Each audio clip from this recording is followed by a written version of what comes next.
Estas son escenas también conocidas de la vida de Ezequías y vamos a estar pensando en ellas. Yo quisiera, qué sé yo, oír su opinión acerca de qué es el tiempo. ¿Usted se ha puesto a pensar eso alguna vez? ¿Qué es el tiempo? Yo no tengo reloj. ¿Qué es el tiempo? ¿Quién da una opinión de qué es el tiempo? El tiempo, ajá. Un recurso irrenovable. Esa está bonita. Está buena. ¿Qué más? ¿Qué más? El tiempo. ¿Usted puede pensar en eso? No. El tiempo. Bueno, pues nos quedamos con la de Berkeley entonces. Un recurso irrenovable. Un recurso irrenovable. ¿Podría haber tiempo sin creación? No, estoy preguntando yo. ¿No? Si podría haber tiempo sin creación. ¿Por qué?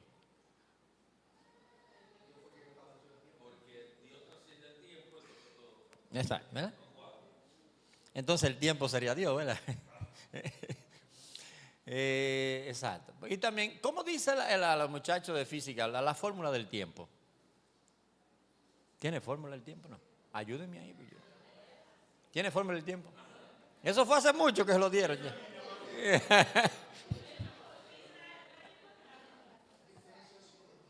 Ajá, distancia sobre velocidad. Entonces tiempo es igual a distancia sobre velocidad, ¿verdad? Entonces lo que decía Samuel, para que entonces pueda haber tiempo, tiene que haber distancia y tiene que haber velocidad. Para que haya velocidad, tiene que haber espacio. O sea, yo debo de ir de aquí a allá. Y entonces, si no hay creación, yo no puedo ir de aquí a allá. Entonces, el tiempo está intrínsecamente metido dentro de la creación. O sea, el tiempo es parte de la creación.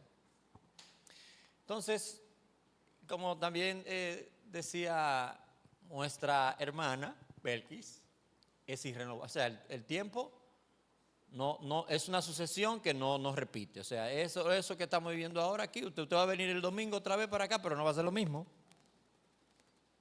Usted podrá tener una rutina en la que las cosas, parece que son las mismas, pero a nivel de tiempo, no es lo mismo. O sea, ya eso no vuelve para atrás. Nosotros tenemos muchísimas otras maneras en las que nosotros vemos el tiempo. Está, qué sé yo, el tiempo atmosférico, etcétera, etcétera. Y las personas que se encargan de pensar ahí acerca de eso del tiempo tienen unas medidas que uno ni se imagina. O sea, lo que somos de a pie, que cogemos guagua, que cogemos carritos, ni nos imaginamos que existen esas medidas de tiempo. Tanto pequeñísimas como grandísimas. Y ya nosotros, bueno, por lo menos ¿verdad? Nosotros conocemos la semana, conocemos los días, la hora, que los segundos, que la cuestión es así, que los años, pero imagínense usted, ya después por ahí están de los siglos, existe un crón en el tiempo, 1.000.000 de años. Y existe un eón, 1.000 millones de años. De ahí para allá solamente la vieja Fefa puede seguir contando.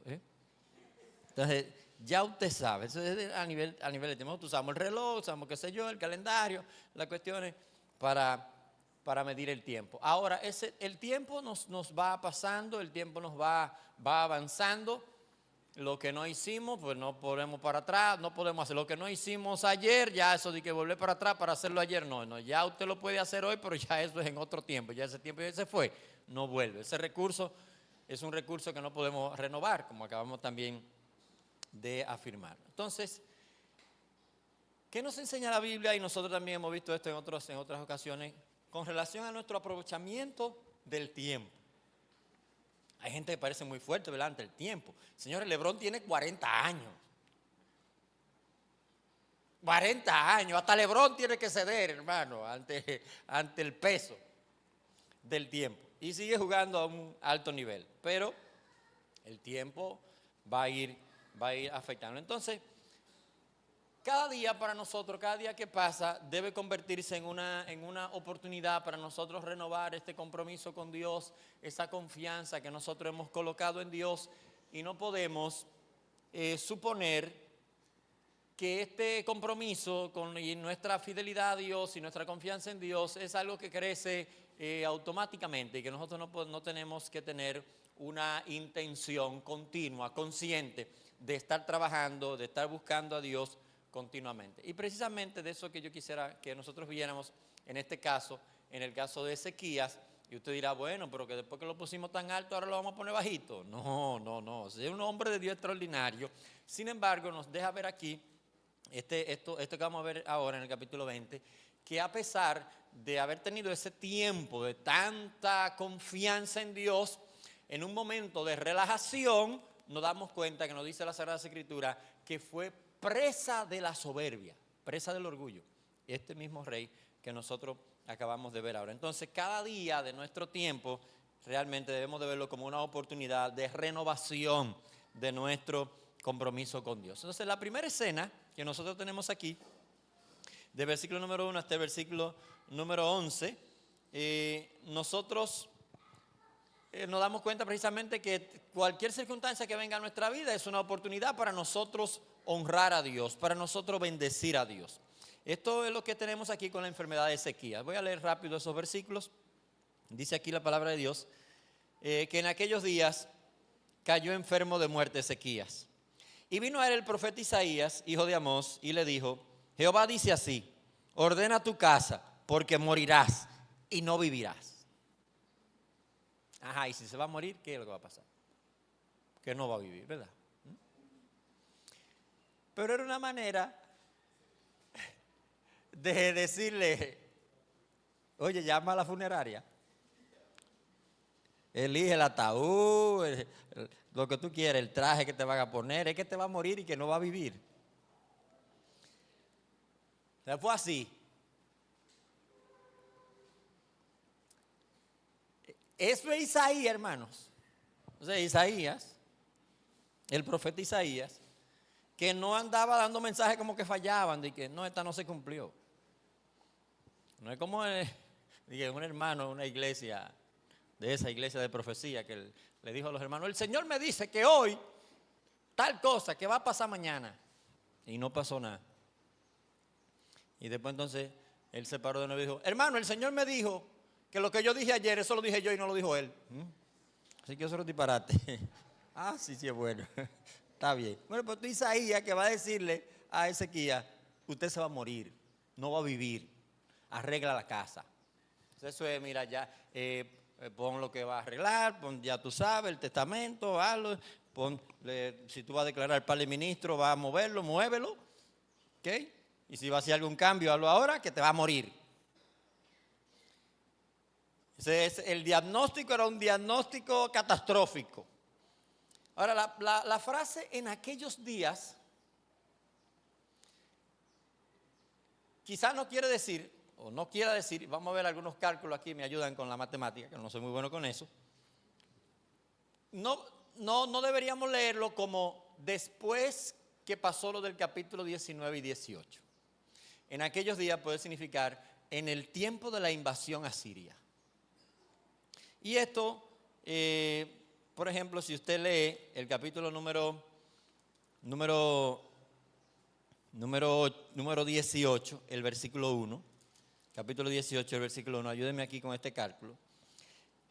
Dice que en el tercer año de Oseas, hijo de Ela, rey de Israel, comenzó a reinar Ezequías, hijo de Acaz, rey de Judá.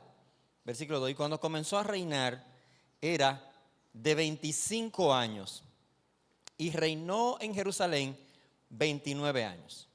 Entonces, 25 y 29, ¿cuántos son? 54. 25, 29 son 54. Pero miren el 18:13, ¿cuándo fue la invasión asiria en Judá? 18:13. Dice que a los 14 años del rey Ezequías. Entonces, 25 más 14, 39, ¿verdad? Entonces la invasión es cuando él tiene 39 años. ¿Y murió de cuánto? ¿Cuántos años le quedan de vida? ¿Cuánto? ¿Cuánto le quedan? 15. Le quedan 15. ¿Y usted sabe cuántos años le van a añadir de vida? 15. ¿Usted sabe qué implica eso? Que la invasión y la enfermedad estaban juntas. O por lo menos una ahí. Entonces, por eso usted no se puede desesperar con la tribulación. Porque la tendencia de la tribulación es a multiplicarse. ¿Sí? Porque el entrenamiento de la tribulación que usted tiene ahora es prerequisito para la tribulación que viene mañana. Entonces no se desespere con eso. Ay, me estoy poniendo loco. No, que la de mañana usted está cogiendo el entrenamiento para la próxima. Entonces aquí, no, eso no da ningún consuelo. De que llega la invasión, está enfermo y llega la invasión. Eso está más grave. Entonces, son 15 años que le van a añadir. Usted sabe que son 15 años que le van a añadir, ¿verdad? Entonces, en eso precisamente, en esos 15 años que se le va a añadir, en el mismo contexto ahí, en el mismo contexto a los 54 se fue. Entonces, ¿qué ha hecho o qué va a hacer en este caso Ezequías? Pero si usted se da cuenta precisamente en el capítulo 21, para que usted nada más piense en eso, ¿verdad? Capítulo 21. Comienza a reinar el que va a ser el sucesor de Ezequías. Entonces, mire, capítulo 21, ¿cuántos años tenía Manasés? Cuando comenzó a reinar. Entonces, Manasés nace en el periodo de los 15 años que le van a ser añadidos. En los 15 años que van a ser entonces añadidos. Entonces, ahí es donde nosotros tenemos al rey en esta situación. Por eso decía que en aquellos días, no tiempo después, sino en ese mismo contexto de la tribulación, de la invasión, Ezequías también tiene esta situación de salud. Probablemente esto, ahí mimito, pero esto primero, luego sanado, sigue enfrentando la situación del asedio que tenía con la invasión. Entonces imagínese esta visita, el doctor suyo de cabecera va a su casa. ¿Cómo te está? De acuerdo a toda la analítica, organice su casa, que usted se va a morir. Doctor, pero no, te va a morir. Ni la bella alma de don Damián, usted se va a morir. Ahora comienza un proceso que uno podría decir casi hasta extraño. Un poquito extraño, digo, porque ¿cuál es la oración que Dios contesta? De acuerdo a la Sagrada Escritura. ¿Cuál es la oración que Dios responde? La oración que es conforme a su voluntad. Esa es la oración que Dios responde. Entonces, ¿cuál es la voluntad de Dios para Ezequías? Que usted se muera. Entonces, ¿qué es lo que usted tiene que pedir? Ay, Señor, ayúdame a morir conforme. Eso es lo que tiene que pedir. Eso se llama orar conforme a la voluntad de Dios. Era conforme.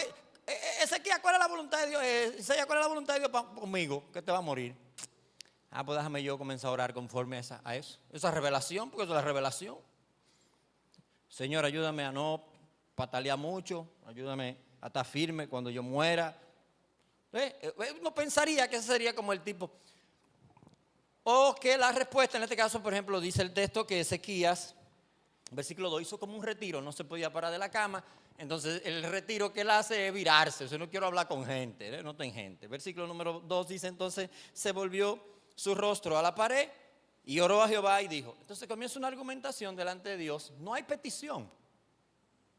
Note que no hay petición. Él dice, te ruego, Jehová, te ruego que hagas memoria. O sea, lo que en el caso de petición de por salud, pero que haga memoria de que he andado delante de ti en verdad y con íntegro corazón y que he hecho las cosas que te agradan. Y lloró Ezequías con gran lloro. La petición está ahí. Dice, Señor, acuérdate, yo he andado en integridad delante de ti. Esto es diferente a la oración del capítulo número 19. ¿Ustedes recuerdan? Donde él dice, responde por la grandeza de tu nombre.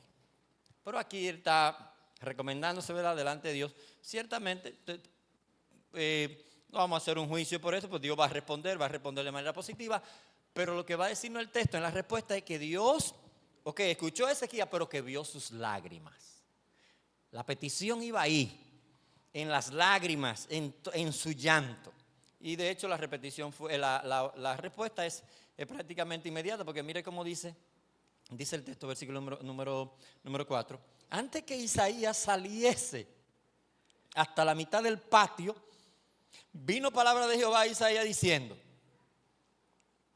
vuelve y di a Ezequías, príncipe de mi pueblo, así dice Jehová, el Dios de David tu padre: yo he oído tu oración y he visto tus lágrimas. He aquí yo te sano. Al tercer día subirás a la casa de Jehová y añadiré a tus días 15 años. Y te libraré a ti y a esta ciudad de manos del rey de Asiria. Usted se da cuenta que no la había librado, entonces el orden no es cronológico. Por lo que estábamos diciendo. Dice el texto: y ampararé esta ciudad por amor a mí mismo y por amor a David mi siervo, que ya es lo que le va a decir luego cuando la libra. Y dijo Isaías: tomad masa de higos, y tomándola la pusieron sobre la llaga y sanó. O sea, decimos que en el caso de la petición, que tiene unos elementos que llaman a la atención, es precisamente, o sea, uno esperaría, Dios le dice a Moisés: tú no vas a entrar en Canaán. Esa es la voluntad de Dios para Moisés. Tú vas a morir aquí de este lado, del Jordán. Y Moisés: ay Señor, tú has comenzado a mostrar tu gloria para con tu siervo y todo esto que tú has hecho. Que pase tu siervo y vea la buena tierra. No va. Aquí te va a morir. No me hable más ya de eso. Basta, le dijo Dios, basta. Y Pablo también tiene el aguijón en la carne.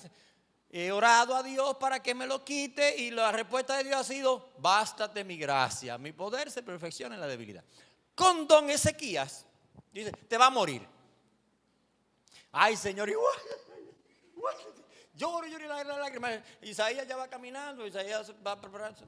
Habrá que predicar en este memorial, pero quizás pensando: palabra de Dios en el patio, devuélvete, dile que va a vivir 15 años más. Uy, se devuelve. Busquen higo. Ese higo se lo habían puesto como 700 veces al rey, no se había sanado.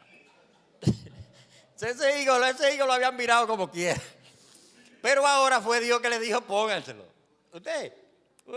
Usted se puede beber, bébase su medicina. Si usted se va para el cielo, tiene que irse medicado. Usted tiene que saber eso. Tiene que irse medicado cuando usted entre y dice: Señor, yo me bebí mi pastilla y aquí estoy. Pero, ¿verdad?, hay que reconocer que nuestra vida está en la mano de Dios. En este caso, no era de que fue que Isaías inventó el higo mágico. No, eso se usaba ahí, ya eso habían hecho muchísima torta de higo para ponerle en esa llaga que no se sanaba. Bueno, la pusieron, se sanó. Dios le da una señal interesante que tiene que ver precisamente con el tiempo. El texto dice: yo vi tus lágrimas. Y Dios le dice ahora, versículo número 8 dice: y Ezequías había dicho a Isaías: ¿qué señal tendré de que Jehová me sanará? Y que subiré a la casa de Jehová al tercer día para adorar allí el nombre de Dios. Dice, respondió Isaías: esta es la señal que tendrás de Jehová, de que hará Jehová esto que ha dicho. Una manera de condescender. Dios le había dado una señal al papá de Ezequías, o le mandó a pedir una señal al papá de Ezequías, y acá, pero acá no dijo nada. Pero de todos modos Dios le dijo: de todos modos, Isaías, dile que yo le voy a dar la señal. Y aquí que la Virgen concebirá, dará a luz un hijo, todo eso, la señal de Manuel. Pero en este caso Dios también condesciende con Ezequías y le dice: te voy a dar una señal. Y mire la pregunta: ¿qué señal, verdad? ¿Qué señal tendrá de que Jehová? Dice versículo número 9: respondió Isaías: esta es la señal que tendrás de Jehová. He aquí, hará Jehová esto que ha dicho. Avanzará la sombra 10 grados o retrocederá 10 grados. Eso es en el reloj solar algunos creen que fue un reloj solar que había colocado acá en el templo de Dios, por la adoración a los dioses falsos, etcétera, etcétera. Entonces dice versículo 10: y Ezequías respondió: fácil cosa es que la sombra decline 10 grados, pero no que la sombra vuelva atrás 10 grados. Entonces el profeta Isaías clamó a Jehová e hizo volver la sombra por los grados que había descendido en el reloj de Acaz 10 grados atrás. Él volvió sí para atrás el tiempo. El tiempo sí volvió para atrás. Bueno, aquí no sabemos si nada más eso cumplió ahí, o todo ya usted sabe para hacer desde que Dios movió el universo entero y todo. Bueno, no ve ahí tan lejos, pero sí en el reloj de acá se movió. Ahí en ese, por lo menos la sombra ahí volvió para atrás. Bueno, qué sé yo, un reloj con algún diseño ahí, ¿verdad? Y unas cuantas sombras, unos cuantos escalones que a la medida que la sombra se iba moviendo, iba diciendo, es la 1, son las 2, son las 3. Entonces dice, bueno, fácil que avance, pero no que no vuelva para atrás. Que vuelva para atrás la sombra. Entonces Dios, para que tuviera esa confirmación de su respuesta, pues entonces hace que se dé lo de la señal. Y Dios está ahí confirmando precisamente su respuesta, lo que Ezequías pues necesitaba de parte del Señor. Ese tiempo es una oración interesante, y es el mismo, como decíamos ahorita, en el tiempo de la invasión. ¿Qué preocupaba a Ezequías? Pues, espera acá, ¿por qué Ezequías no quería morirse? Bueno, tú dirás, nadie quiere morirse.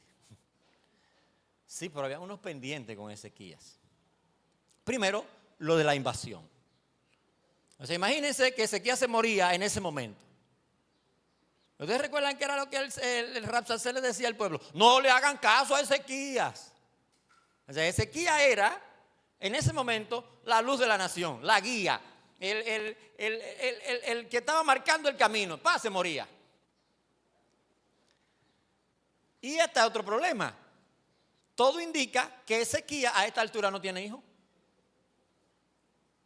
O sea, no había sucesión en el reino. O sea, si va a morir Ezequías, y vamos a quedar inland en el reino de Judá. Entonces Ezequías sabe, o sea, no es malo que yo, ay Señor, no es que me estoy muriendo. No, Ezequías está pensando en el reino. Él está pensando, si me muero en este momento, Señor, el liderazgo que necesita el pueblo, más la sucesión del rey, nada de eso está. Porque ¿cuántos años tiene Manasés cuando comienza el reino? 12 años. Y nace entonces un poquito más para allá, después de los 15 que le fueron añadidos. Esas son las preocupaciones, en este caso, de Ezequías. Ezequías está pensando, Señor, dame vida, porque si me muero ahora, es todo que se va a caer.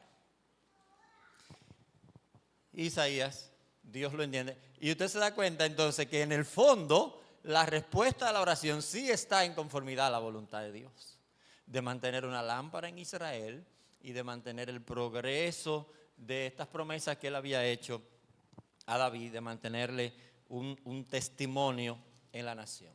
Pero ahora se da una escena, y esto viene después de la sanidad, la visita de los babilonios. Ahora, ¿en qué atmósfera debemos leer estos versículos? Si usted se da cuenta, la frase que comienza en aquel tiempo. Voy a decir, no necesariamente usted puede que 3 días después, 4 días después, no, ¿verdad? Cerca de por ahí, pero ya había pasado lo de la enfermedad, probablemente también lo de la invasión. Dice el versículo que en aquel tiempo Moradac Baladán, hijo de Baladán, de la familia Baladán, rey de Babilonia, envió mensajeros con cartas y representantes a Ezequías, porque había oído que Ezequías había caído enfermo. ¿Verdad que hay algo sospechoso? Pues lo que va a hacer Ezequías. Dice el versículo número 13, Ezequías los oyó. ¿Cómo que lo oyó? Si yo vine y fue a visitarme, a ver que yo me sané que estaba enfermo. Los oyó. ¿Qué ellos le dijeron? Además era una carta, lo que tenía que decir era, leyó la carta. Que leyó la carta. Pero dice que Ezequías los oyó y le mostró toda la casa de sus tesoros, plata, oro y especies y ungüentos preciosos y la casa de las armas y todo lo que había en su tesoro, y ninguna cosa quedó que Ezequías no le mostrase, así en su casa como en todos sus dominios. Pues tú estás raro, pues también a verme que yo me sané. No te imaginas, yo voy a su casa a verlo. ¿Cómo usted está? ¿Se sanó de esa gripe? ¿Ya puede hablar? Sí. No, estoy mejorcito. Bla, bla, bla. Todo sí, venga a ver. Le voy a enseñar toda la cuenta bancaria que yo tengo. 3 pistolas que tengo escondidas y unos cuarticos que tengo enterrados. Eso no tiene explicación. ¿Qué es lo que usted quiere? ¿Qué es lo que usted quiere hacer? Muy probable que esta visita de este señor, que dice que era rey de Babilonia, en el fondo él estaba ciertamente como, si podríamos usar en este caso, como rey de Babilonia, pero no era rey, jefe. Él tenía las intenciones. Los jefes eran los asirios. Los asirios eran que mandaban allá. Pero este señor estaba planificando una rebelión contra Siria.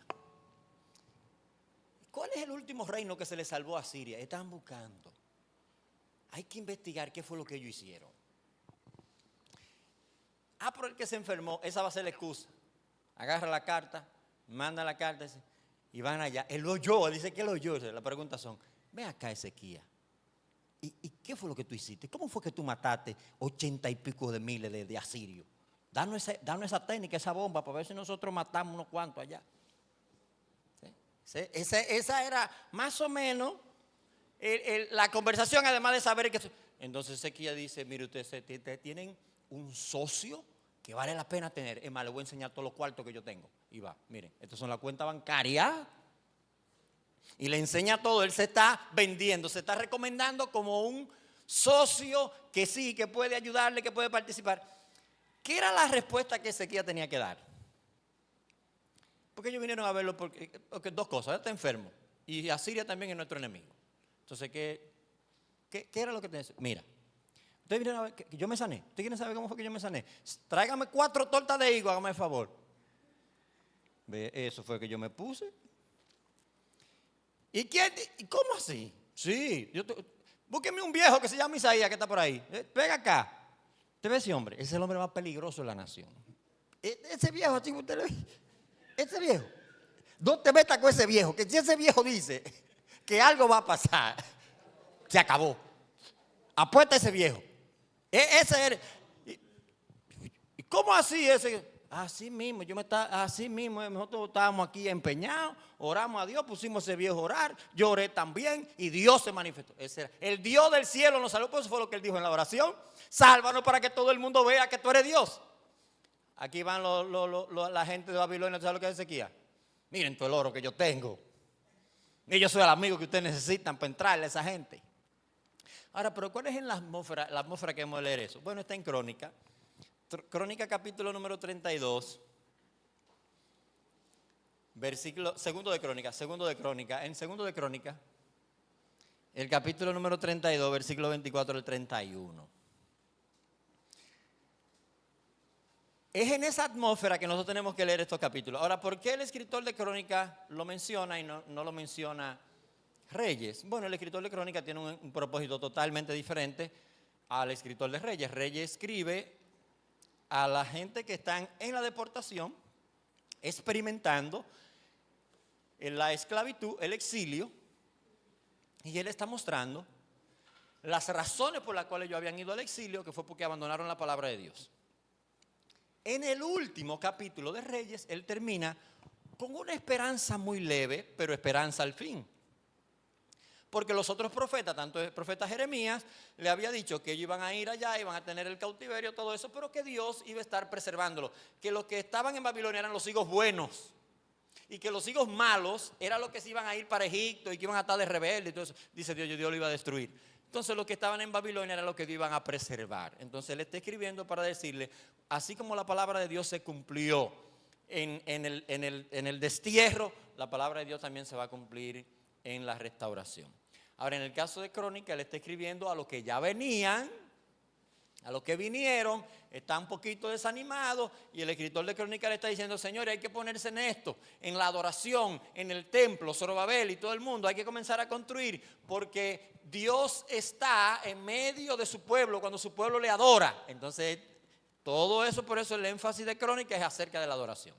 Entonces, es lo que él quería animarlo. Pero en este caso, él presenta mucho en Crónicas cuando una persona se arrepiente, vuelve, si se humillare en mi pueblo, todo eso, precisamente para animar al pueblo a buscar a Dios. Allá en el texto de Crónicas, nosotros leemos lo siguiente. En Crónicas, capítulo número 32, segundo de Crónicas 32, versículo 24 y 31, dice, mire, al mismo tiempo en que enfermó Ezequías, dice, en aquel tiempo, Ezequías enfermó de muerte y oró a Jehová, quien le respondió y le dio una señal. Eso lo tenemos en Reyes. Mas Ezequías, y esta es la atmósfera en la que debemos de leer allá en Reyes, mas Ezequías no correspondió al bien que le había sido hecho, sino que se enalteció su corazón y vino contra él y contra Judá y Jerusalén la ira de Dios. Pero Ezequías, después de haberse enaltecido su corazón, un hombre de Dios, se humilló y él y los moradores de Jerusalén, y no vino sobre ellos la ira de Jehová en los días de Ezequías. Entonces tenemos que leer la atmósfera de lo que estamos aquí leyendo en Reyes en el contexto de que Ezequías tiene un tiempo de olvido de Dios, de que se llenó de soberbia. Ahora note, esto está, versículo 31, pasando ahí mismo en segundo de Crónicas, al versículo 31 dice, después que recomienda a Ezequías que acumuló riqueza, que hizo de todo por el Señor, etcétera, que Dios estaba con él, etcétera, etcétera, dice el versículo 31, mas en lo referente a los mensajeros de los príncipes de Babilonia que vinieron a él para saber del prodigio que había acontecido en el país, Dios lo dejó para probarle, para hacer conocer todo lo que estaba en su corazón. Entonces, cuando él está recibiendo a esta gente, dice que Dios lo dejó. Dios ¿Por qué camino que él se quiere ir? Por el camino de Ezequías, yo lo voy a dejar. Ahora, más arriba nos dice, bueno, que llegó a arrepentirse. Entonces, ¿qué es lo que nos está mostrando aquí? Cuando nosotros regresamos a segundo de Reyes, el capítulo número 20. Que ese tiempo de soberbia no fue un tiempo en el que él pudo aprovechar la oportunidad para glorificar a Dios, para darle la gloria al nombre de Dios como era debido a la situación. Entonces él lo que comienza es a venderse él mismo a los babilonios como si yo soy yo podría ser un buen socio de ustedes, un buen aliado de ustedes. Miren todo lo que yo tengo, miren cuánta cosa tengo, yo soy lo mejorcito pero que a usted fueron a ver lo que usted se estaba muriendo, caballero. Que lo que usted tenía que decirle era, el Dios en que yo creo, que es digno de toda gloria, que es jefe allá en Babilonia, que es jefe en Asiria, que es jefe en Egipto, que es jefe en Etiopía y que es jefe aquí, ese me sanó. Eso es lo que ustedes querían saber. Pues si ustedes quieren tener ese poder allá, sométanse a ese Dios y a su palabra, crean en él. Los babilonios que fueron a buscar una bomba atómica, a buscar una cosa para ver cómo se deshacían de los asirios. Lo que encontraron a un Ezequías centrado en sí mismo. Por eso entonces nos dice el texto por allá que era que Dios en ese momento, Dios lo había abandonado. ¿Qué es lo que nosotros encontramos ahí? Que hay una consideración de pensar que somos más importantes en el mundo, en el tren del mundo, más importantes de lo que realmente somos, que estamos siendo considerados como personas realmente significativas, cuando realmente lo más significativo para nosotros es nuestra relación con Dios. Pasa por alto qué es lo que más importa, qué era lo más significativo, para darle énfasis a riqueza que Dios le había dado ciertamente, pero que no era el valor más importante de Ezequías. El mayor recurso para Ezequías era Dios mismo, su Salvador, el Dios que le había preservado, el Dios que le había guardado. Entonces llega Isaías. Usted sabe, Isaías Era una visita en el palacio que iba y venía, porque Isaías tenía todos los carneses. O sea, Isaías iba y las puertas se abrían solas. Isaías, venga, pase. Entonces, versículo número 16, dice, no, versículo número 14, volviendo a segundo de Reyes. Entonces el profeta Isaías vino al rey Ezequías y le dijo, ¿qué dijeron aquellos varones y de dónde vinieron a ti? Ezequías le respondió, de lejanas tierras han venido de Babilonia. Esa es la mitad de la pregunta. Esa es la mitad de la pregunta. ¿Qué te dijeron?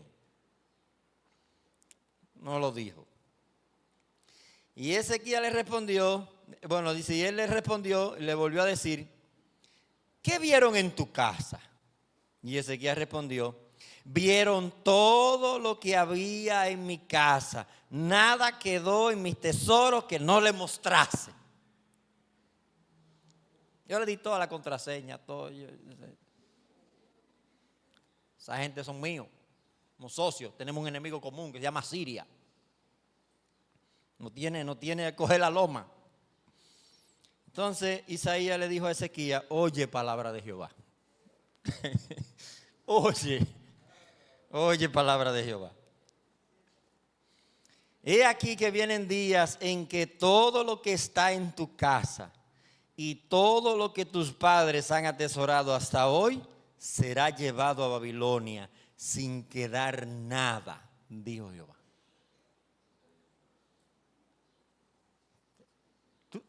Tú no le hablaste a ellos del Dios grande.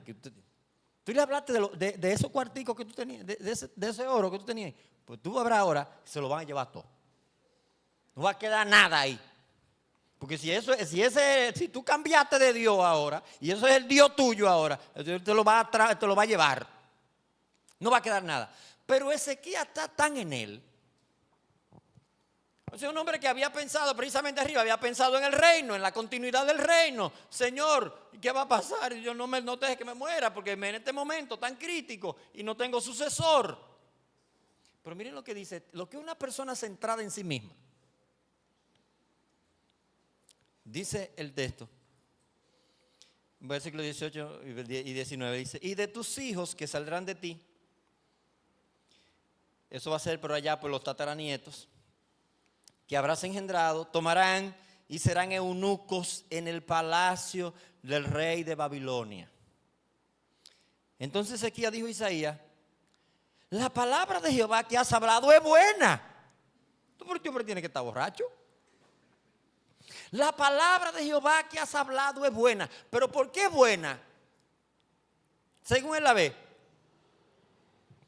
Después dijo, habrá al menos paz y seguridad en mis días. Él está pensando en él. ¿Van a destruir todo? Sí. Pues está bueno. Pero no va a ser a mí, ¿verdad? No, a ti no. Pero está magnífico. No, pero ¿cómo puede ser? O sea, pues, tratando uno de defender a Ezequías, pero por eso en la esfera en que lo estamos leyendo dice que Jehová lo dejó en lo concerniente a los mensajeros de Babilonia, pero uno tratando de defenderlo. Dice, que le está diciendo, bueno, Dios la va a destruir ahora, lo iba a destruir ahora, pero por estar yo, la va a destruir después. Uno diría, bueno, está bueno, entonces el que viene, que haga el esfuerzo de creer en Dios y así Dios va a seguir extendiendo el plazo. Por lo menos es bueno, pero no me toca a mí, después el que venga después de mí que se dé cuenta. ¿Saben quién fue que vino después de Ezequías? Manasés. ¿Usted sabe lo que dice la tradición que hizo Manasés con Isaías? Que lo aserró, que lo cortó por la mitad el señor Manasés a Isaías. Entonces aquí lo que uno se da cuenta es que una persona centrada en sí mismo, una persona que ha perdido de vista, en este caso momentáneamente, la gloria del nombre de Dios, no puede ver más allá, no puede ver más allá de sí mismo. O sea, es como que los pastores de la iglesia, no, la iglesia el Señor la va a quitar, la va a desaparecer. Pero eso es buena noticia. No es en el tiempo de nosotros. No, pues está bien, magnífico, que se la quite. Entonces uno se imagina eso. Y en este caso uno pensaría que Ezequiel debería estar concentrado. No estamos concentrados en que el rey, este pueblo siga creciendo, siga glorificando a Dios, el culto a Dios se mantenga y sea un testimonio y una luz hasta que el Señor venga, hasta que Dios manifieste su gloria plenamente. Pero como estaba pensando en él, y uno piensa, quizá uno también, uno piensa, qué sé yo, en la familia, el esposo centrado solamente en sí mismo, la esposa centrada solamente en sí misma. ¿Qué importa que la familia se desbarate mañana? El hijo centrado en sí mismo también, no me importa el resto. Donde lo más importante no es la exaltación de la gloria de Dios, sino las cosas que tengo por ahí que yo creo que sí que son Dios. Dice Dios, todo eso se va a caer. Entonces uno pierde esa oportunidad de glorificar a Dios y de exaltar a Dios, como lo había hecho capítulo número 18, capítulo número 19. Nuestra vida va a terminar. Usted se ha enfermado y se ha sanado muchas veces. Bueno, pues tengo para decirle que cada sanidad no significa que usted no se va a morir. Significa que hay una posposición, que se pospuso para otra. Si el Señor, ¿verdad?, lo arrebata, se lo lleva allá tipo Enoc. Bien, el Señor viene, bueno, magnífico. Pero si la tanda sigue natural, ¿cómo va? Un día nuestra vida aquí habrá terminado.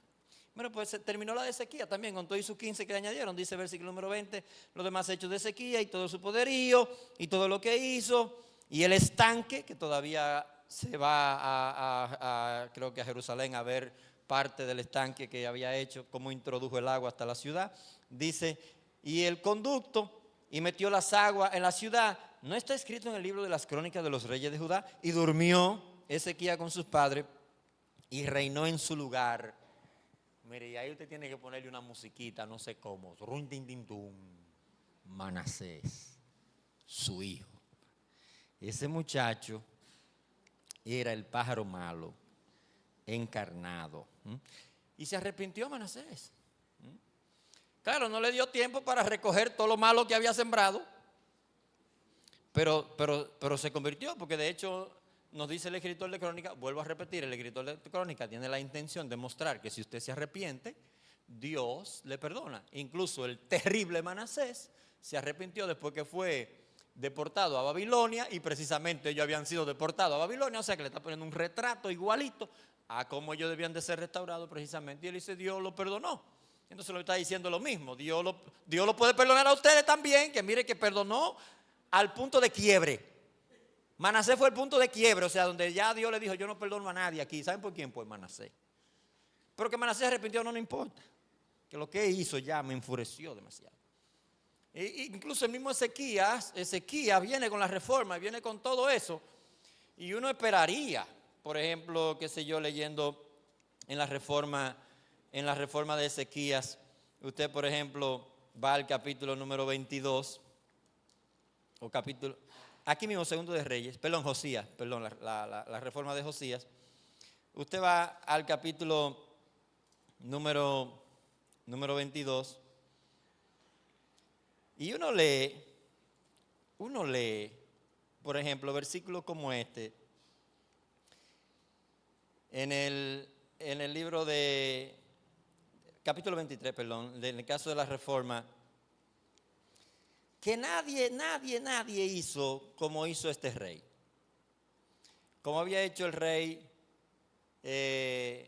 Josías, que buscó a Dios, que quitó los lugares altos, que ya usted sabe, barrió. Mire el versículo 24, capítulo 23, versículo 24, dice, asimismo barrió Josías los encantadores, los adivinos, los terafines y todas las abominaciones que se veían en la tierra de Judá y de Jerusalén, para cumplir las palabras de la ley que estaban escritas en el libro que el sacerdote Hilcías había hallado en la casa de Jehová. versículo 25, y no hubo otro rey antes de él que se convirtiese a Jehová de todo corazón y de toda su alma y de todas sus fuerzas, conforme a toda la ley de Moisés, ni después de él nació otro igual. Uno esperaría leer, que dice, wow, y Dios al ver este rey tan extraordinario dijo, me olvidé de Manasés, este rey. Vamos a seguir la fiesta, vamos para adelante. Mire cómo dice. Con todo eso, Jehová no desistió del ardor con que su ira se había encendido contra Judá por todas las provocaciones con que Manasés le había irritado. Con que don Manasés le había irritado. Nosotros perdemos la oportunidad de glorificar a Dios, el tiempo de glorificar a Dios. Gloria a Dios que nos dice el texto en Crónica, precisamente por el modelo de llamar al arrepentimiento. Ezequías se arrepintió y Dios volvió y lo restauró. Y le restauró sus riquezas, todo eso volvió. Él entendió, y también se arrepintió también Judá en el libro del caso del libro de Crónicas. Esto es importante para nosotros. Porque después que uno sube esa cumbre del capítulo número 18 y el capítulo número 19, uno dice, no, pero eso se va a quedar así hasta el fin. No. Nosotros tenemos que ser personas que tenemos que estar conscientes de que todos los días, que esta es la vida de temor a Dios, todos los días usted tiene que estar encima de la palabra de Dios, todos los días usted tiene que estar en comunión con la iglesia, todos los días usted tiene que estar bajo supervisión, todos los días usted tiene que estar escuchando gente que esté animándolo a seguir a Dios, porque en una usted se llena de orgullo y de soberbia y para el suelo va. Y aquí pasó eso con el caso de Ezequías, donde él perdió también esa oportunidad de vivir para la gloria de Dios, glorificar a Dios, dar un testimonio maravilloso de manera internacional para que Dios fuese conocido más allá, ¿verdad?, de sus fronteras. Así que, hermanos, el Señor nos ayude a mantener este compromiso día a día con el Señor, día a día, para que así seamos conducidos siempre en humildad y en dependencia de Él. Padre, gracias. Gracias, Señor, por tu palabra, gracias por tu poder restaurador. Gracias por llamarnos continuamente. No nos dejes, Señor, porque si tú nos dejas, vamos derecho a la caída. Sosténlo en tu misericordia. Gracias te damos, pedimos pues, tu bendición, tu guía, tu dirección. Lo hacemos en el nombre de Jesús. Amén. Amados, bendiciones.